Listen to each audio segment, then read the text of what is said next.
Vamos lá então? Acompanhar depois das rupturas e dos divórcios. Olha que tema interessante. Muitos casais estão divorciados, muitos casais estão numa segunda união, às vezes até numa terceira ou numa quarta união, sabe Deus, né? Vamos lá. Acompanhar depois das rupturas e dos divórcios. Parágrafo 241. Diz assim: em alguns casos, a consideração da própria dignidade e do bem dos filhos exige pôr um limite firme às pretensões excessivas do outro. Há uma grande injustiça, a violência ou a uma falta de respeito que se tornou crônica. Olha só, é um tema delicado, gente. Muito delicado. Porque nós vamos falar aqui sobre divórcio. E é interessante, eu como padre, 10 anos de sacerdócio, quantas situações em que as pessoas procuram o sacerdote para dizer: padre, eu vou me separar. O que o senhor acha? Nessas alturas do campeonato, eu não tenho que achar nada, né? Não sou eu que vivo o dia a dia, não sou eu que estou ali na pele da pessoa. Ainda mais se ela me procura para contar que ela vai divorciar. Não procurou para falar: olha, nós estamos com dificuldade e tal, tô precisando de ajuda. Essa é uma situação. A pessoa me procura, ou procura o sacerdote, ou outras pessoas, para contar que vai divorciar. Então a situação já está bem avançada. Faltou um apoio e um amparo no caminho. Quando eu chego para o sacerdote ou para outra pessoa e digo: vou separar, é porque a crise já vem de tempos. Então, de repente, faltou um apoio, ou até mesmo uma busca, uma abertura para essa situação. Já ouviu falar? Tem um ditado que resume um pouco disso, né? De grão em grão a galinha enche o papo. Também é na vida matrimonial. Quantos sapos a gente vai engolindo, né? Quanta coisa a gente vai engolindo. E aí chega num momento que se torna insuportável, insustentável, se torna, ela transborda. A situação transborda. Então veja, o Papa diz assim: olha, existe um momento em que é necessário impor um limite. Por quê? E aí o Papa coloca algumas situações: pretensões excessivas do outro, em vários sentidos, né? Uma grande injustiça que o outro de repente cometeu, violência, falta de respeito crônica. Só que cada pessoa tem um limite para viver essas situações. E esse limite, quem pode medir é somente a própria pessoa. O fato é que ninguém merece ser desrespeitado, ninguém merece ser violentado. Seja violência física, seja violência psicológica, seja violência de qualquer ordem sexual, assédio moral, assédio sexual, seja qual for o tipo de violência, ninguém merece passar por isso. E nenhuma situação justifica também isso. Ah, mas é que eu batia nela ou eu batia nele porque ele me provocava e fazia isso e aquilo. Não tem justificativa. Agressão física, assédio moral, assédio sexual, não tem justificativa. Não podemos tolerar de nenhuma forma e em nenhuma intensidade. Ah, mas eu bati, mas não era muito. Não interessa. Batia. Então, nós estamos aqui, como o Papa diz, trabalhando num limite.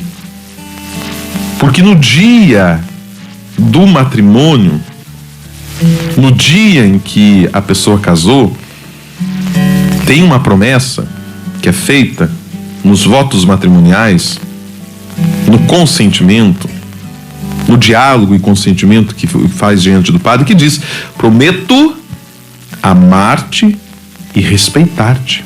Prometo ser fiel, amar-te e respeitar-te. Olha só. 3 princípios aqui.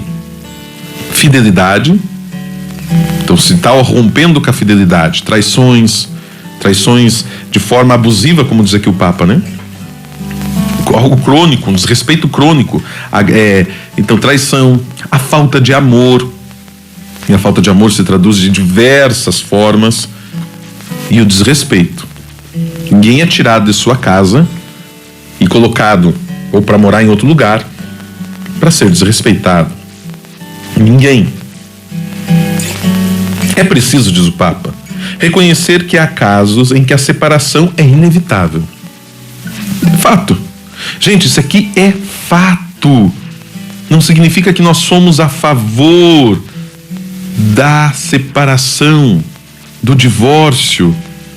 Mas o Papa diz, é preciso reconhecer que há casos em que a separação é inevitável. Não tem como evitar. Se torna insuportável. Não justifica.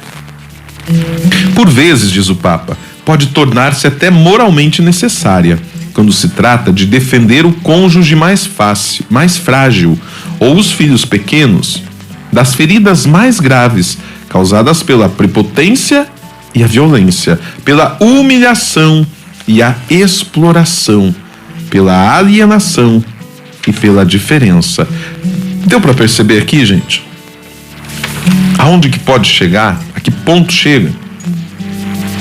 Defesa do cônjuge, que é mais fraco, e dos filhos pequenos. Eu conheci um caso de uma mulher, são vários casos assim, né? Eu conheci vários casos assim, mas eu lembro de um específico em que a esposa não só ela separou do marido, mas ela precisou ser acolhida numa outra cidade, de forma com endereço sigiloso, com lugar sigiloso, porque corria risco de morte por parte do seu cônjuge, dela e também os filhos. Então veja que ponto, não era só uma separação, se vamos nos separar, né? Não vamos mais nos ver. Foi necessário uma ruptura total e radical, até mesmo de corpos. Cada um foi para um lado, e totalmente oposto. E é uma das partes, não pode nem saber aonde está a outra, porque corre risco. Diz o Papa, mas deve ser considerado um remédio extremo, depois que se tenha demonstrado vãs todas as tentativas razoáveis. Veja, existem situações que são inevitáveis, mas existem outras que se podem ser superadas. Isso que a gente tem falado desde o início aqui. Porque existem situações, hoje está tudo muito fácil, né? Então a pessoa já entra de ré, né? Sabe o que significa de ré? É que já entra saindo, né? Já entra no casamento de ré porque tá olhando para a porta. Tá de frente para a porta. Porque já quer sair correndo na primeira rusguinha, no primeiro enfrentamento. E às vezes não tô nem falando aqui de violência física, não tô nem falando aqui de agressão, tô falando de questões que o casal precisa resolver, que são do dia a dia, questões ali, práticas. Hoje era para você buscar o filho na escola, você não foi, eu tive que ir, e isso atrapalhou o meu salão de beleza, ou atrapalhou o meu futebol. Tá, nós precisamos resolver. Alguém tem que buscar o filho na escola. Então, diante de uma situação de, não, vamos separar. Peraí, gente. Não é assim. A comida hoje tinha muito sal, estava sem sal, vamos separar. Você deixou a toalha molhada em cima da cama, vamos separar. Porque você hoje não ajudou a secar a louça, então vamos separar. Isso é claro que eu estou aqui ironizando um pouquinho e até exagerando, mas é que de fato, às vezes, por pequenas questões que podem ser resolvidas, o diálogo, a ajuda da pastoral familiar, a ajuda de amigos, a ajuda de psicólogos, a ajuda de pessoas preparadas para isso, essa situação pode ser resolvida. Então, existem casos em que as situações podem ser resolvidas. Então, se existem alternativas, existe uma saída, existe uma possibilidade. Então, enquanto não se esgotarem as alternativas, de fato, a separação é a última opção. Nem cogitamos, eu nunca cogito separação. Eu, como padre, não. Agora, se a pessoa cogita e ela está vivendo uma situação que para ela é irreparável e insuportável, é uma questão. Porque vamos passar por provações no matrimônio. E como toda luta espiritual, toda batalha espiritual, nós vamos precisar ter forças para batalhar. Por vezes vamos cair, mas por vezes vamos precisar levantar, vamos precisar nos reconstruir.